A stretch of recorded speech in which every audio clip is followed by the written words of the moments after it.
Welcome to 5 Dubs by MDDC Press. I'm your host, Rebecca Snyder, the Executive Director of the Maryland, Delaware, and DC Press Association, which represents news media in our region. 5 Dubs focuses on the who, what, when, where, and why of local news media. We'll talk with the journalists about the stories behind the news. You can find more information about our guests in the show notes or on our website, www.5-dubs.com. Welcome. We are here today with nominees for MDDC's Best Moves of 2023 category for our contest. So I have with me Chris Korman and Kimi Yoshino of the Baltimore Banner, and they are going to tell us about their best move of 2023. Would you like to introduce yourselves? Chris, you want to go first?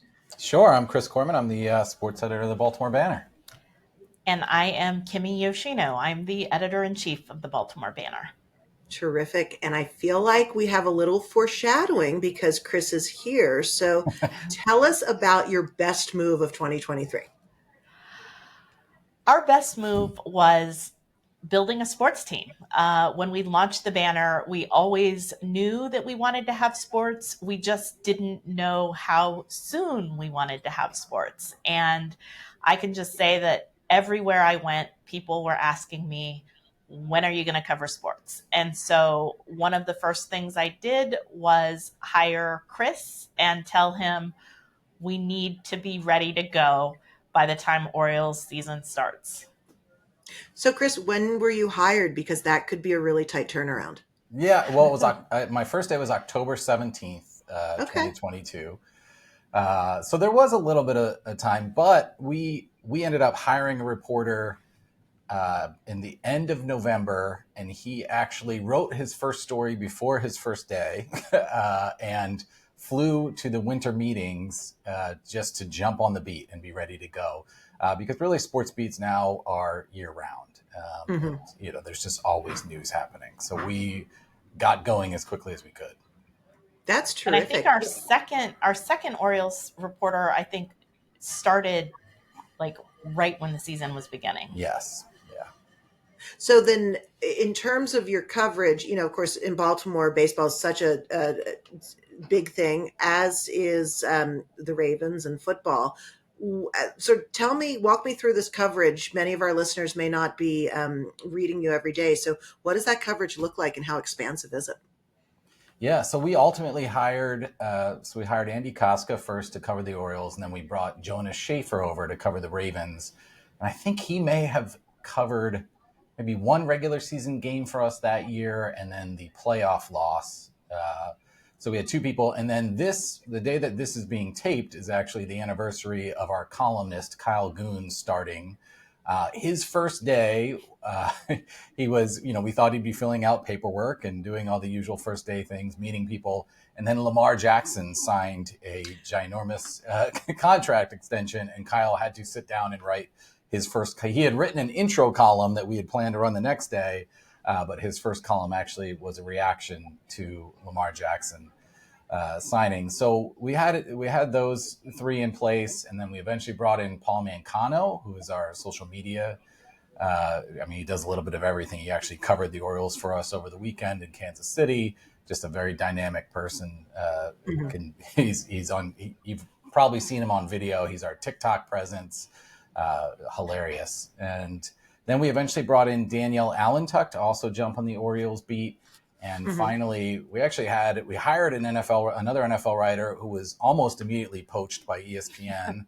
And then we hired Gianna Hahn from the Philadelphia Inquirer to take over the Ravens beat. And she probably got here last October.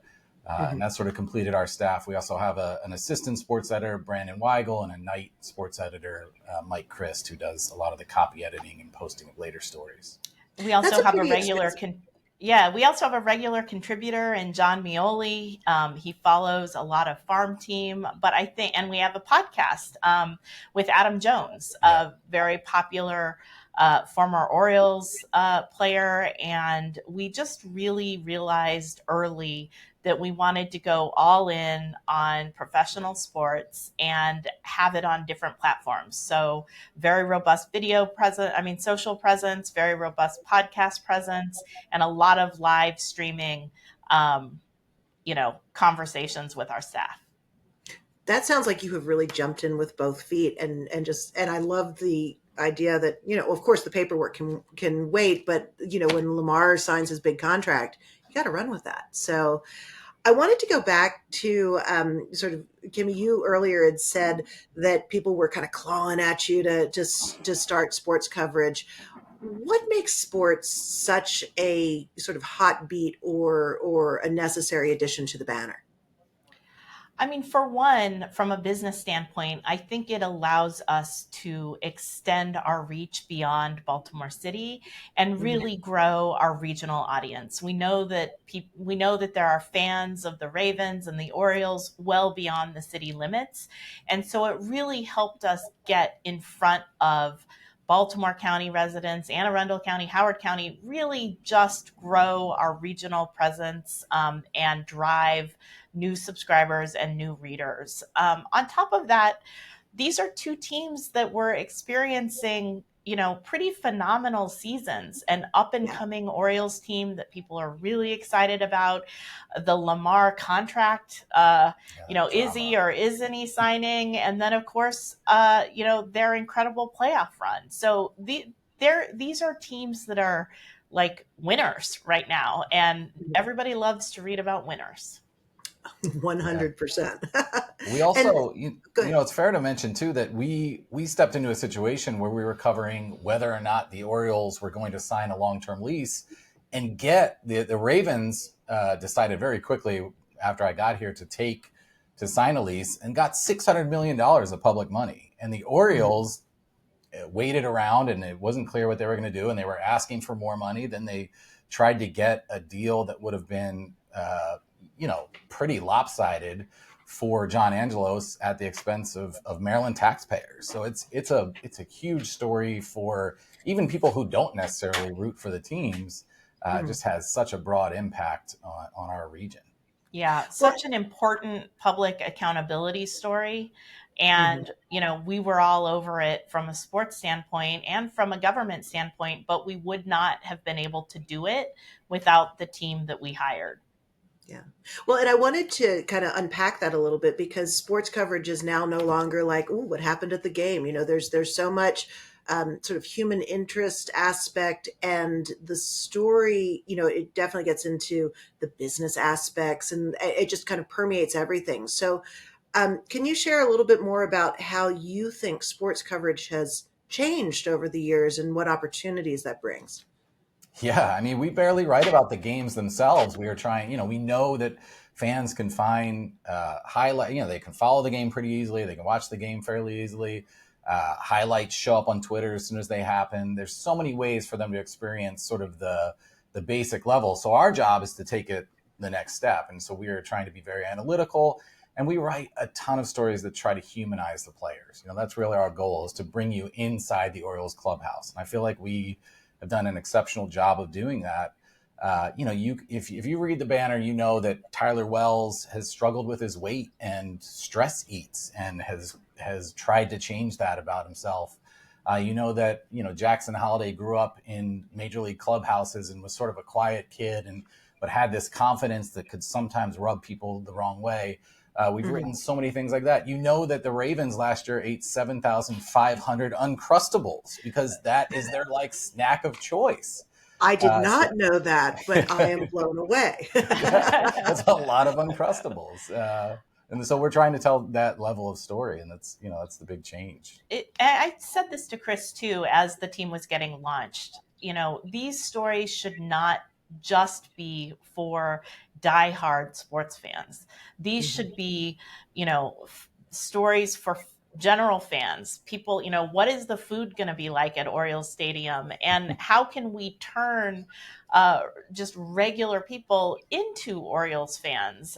So we've written and Ravens fans. So we've written a ton of stories, as Chris mentioned, that really kind of get to the broader cultural phenomenon of both teams, whether it's their see-through white pants, their walk-up songs, their Homer hoses, the MLK lookalike that was at the Ravens game that kept popping up on national TV.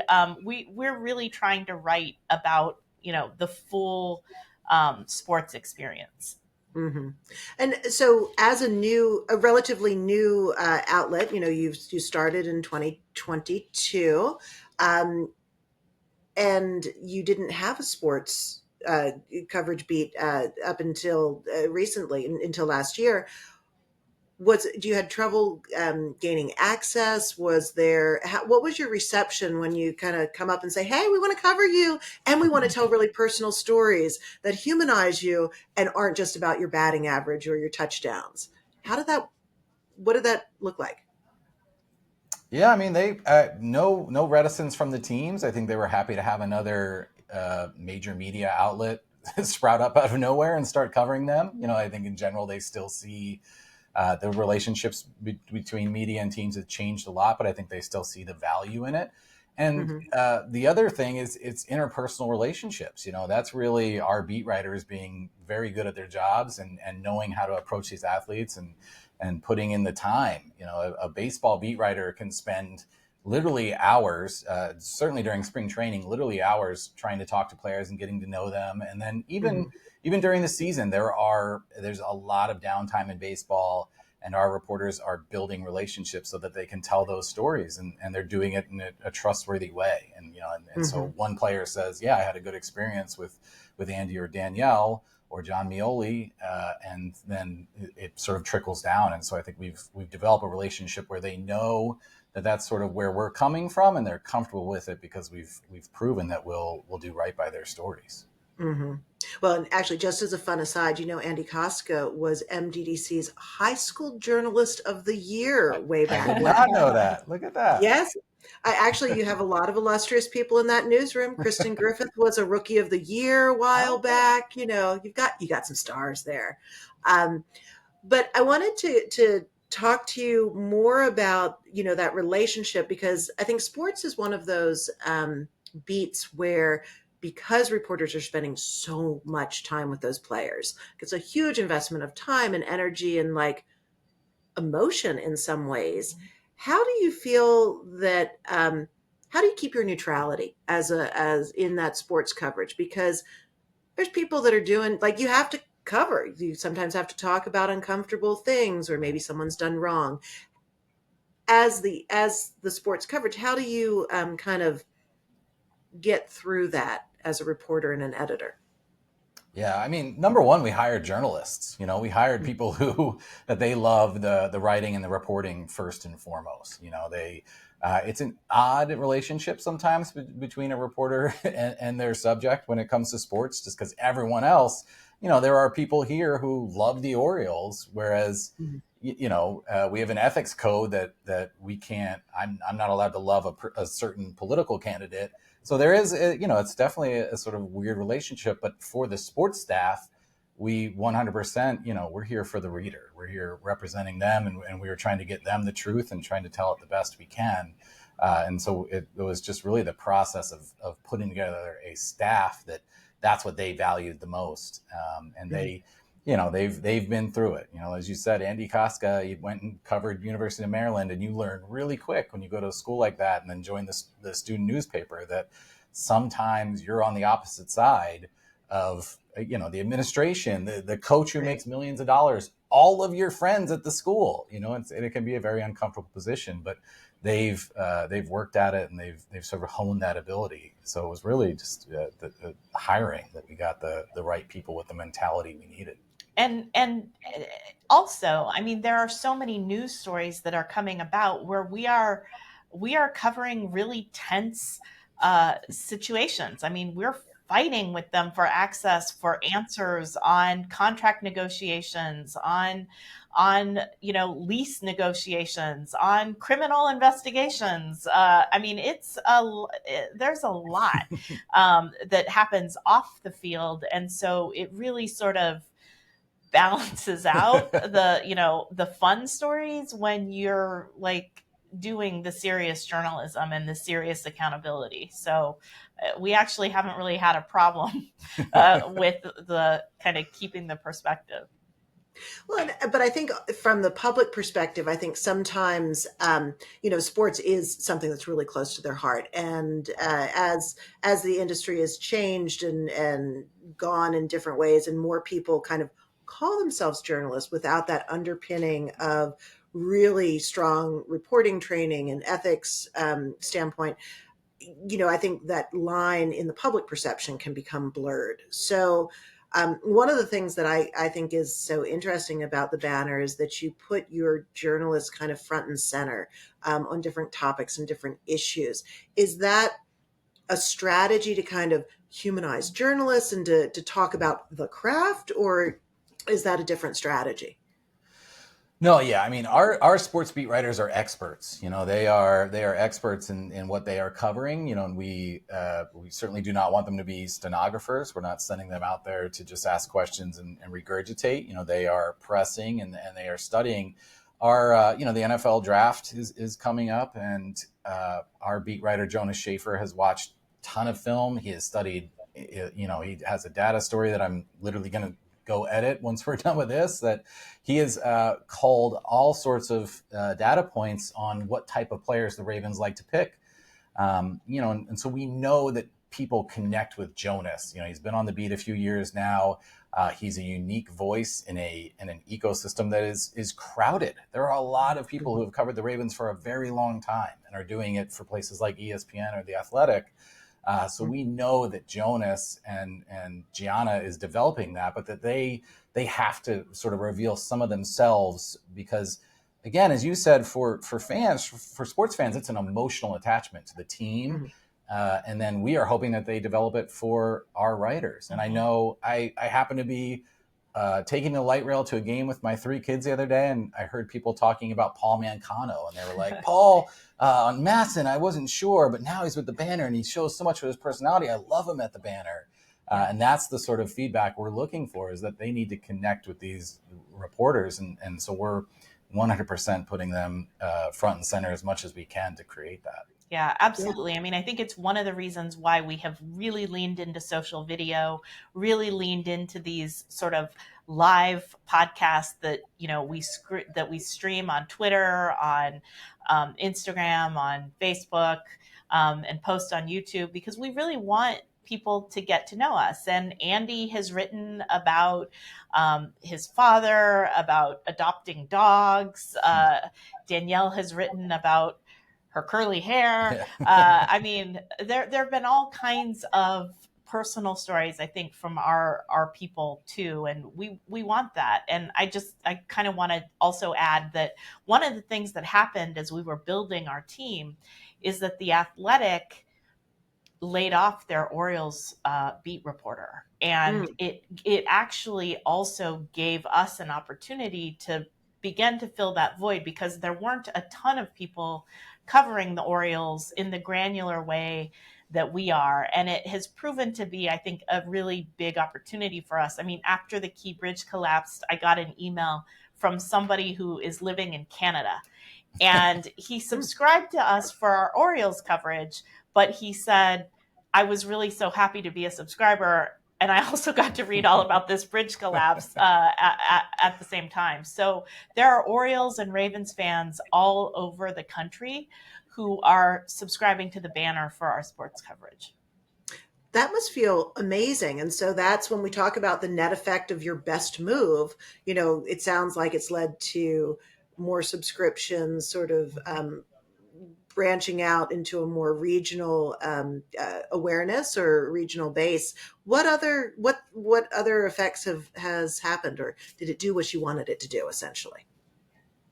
I mean, I think it's been big for brand awareness. Like I said, I mean, I think not everybody wants to follow, city hall news. Not everybody wants to follow kind of every little thing that's going on city council, but there are a lot of sports fans out there. And I think it has been, in addition to our food coverage, probably the most significant driver of reaching new people throughout Maryland. That's terrific. Now, I wanted to go back to that multi-channel aspect that you were talking about. And I did not forget that you have Adam Jones as a podcast host, which is a pretty big get. So, in this sort of, I think of it as kind of a fractured media landscape. Um, do you feel like you're meeting people where they are, and how do you kind of keep a cohesive brand in all those different channels? Whew. Yeah, I mean, I think we are meeting people where they are, and I think Paul is probably the number one driver of that. That he sort of is even keeled, and that it translates to all of those different channels, and his ability to sort of quickly spin things up and present them there. It is very fractured. There are times that we will do a live show and 3,000 people will watch it on Twitter, but then on YouTube only a few hundred, and then it can be the reverse too. And sometimes the numbers skyrocket without us totally understanding exactly why. But that's how people are consuming media now. The channels are not linear. They're not clear. It changes from day to day. Sometimes the algorithm blesses you and you just take it. But that's why we've done that, is just to figure out where Orioles fans are and hope to meet them there, and then drive them to the site and the app and show them that that deep level of coverage exists on our product, but we're sort of using it to bring them in. Mm-hmm. Okay. And that makes perfect sense. And I love how you guys also, in terms of like meeting people where they are, that you're reaching out for different kinds of contributors. And I know that's not strictly sports coverage, but I've been interested to see how you're doing that with different voices. I think you're calling it artists in residence. Mm-hmm. Is there a similar piece that you're thinking for sports, or is that kind of limited to the arts and culture beat? Well, you are right. We have a program called Creatives in Residence that we're re-upping again, that we opened up to whoever wants to apply. I'd love to have a sports creatives in residence.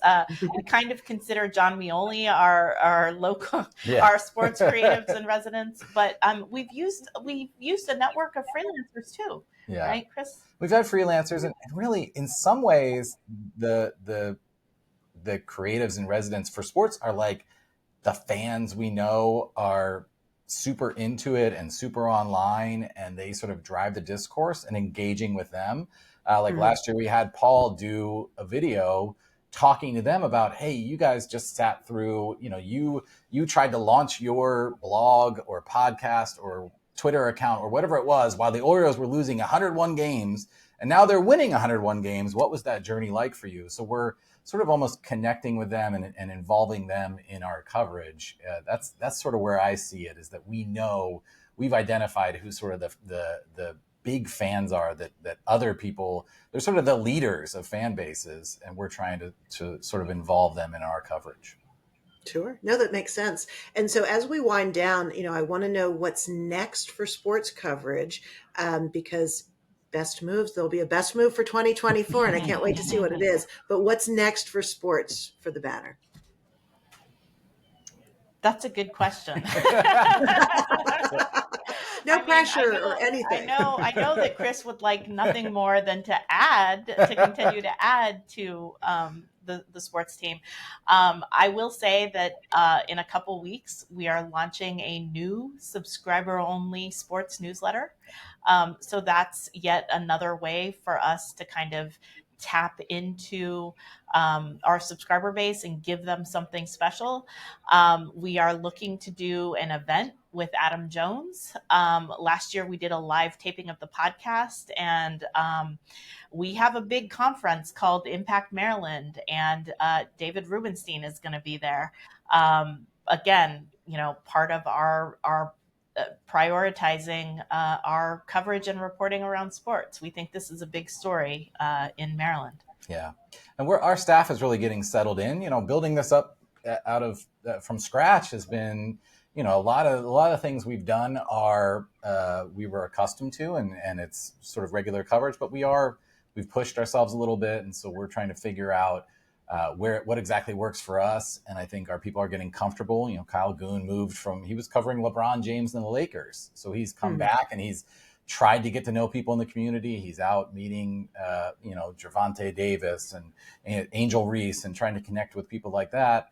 And so I think we will have more broad coverage just as we get settled in and become a little bit more a part of the community, and people realize who we are and that we're here and that we want to tell their stories. I think you'll just see a more diverse mix of stories while we keep the core pro sports coverage strong. Well, I can't wait to see it. Thank you both for coming to join me to talk about your best move of 2023. Thanks so much. Thank you so much. Yeah, thank you. Thanks for listening to 5 Dubs with Rebecca Snyder. Please subscribe and leave us a 5-star review wherever you download your podcasts so that others can find us. What do you want to know about local journalism? Email me at rsnyder, SNYDER, at mddcpress.com. Interested in supporting our podcast and journalism? Please donate to our 501c3 Press Foundation. Find out more and see the full episode list and show notes at www.5-dubs.com.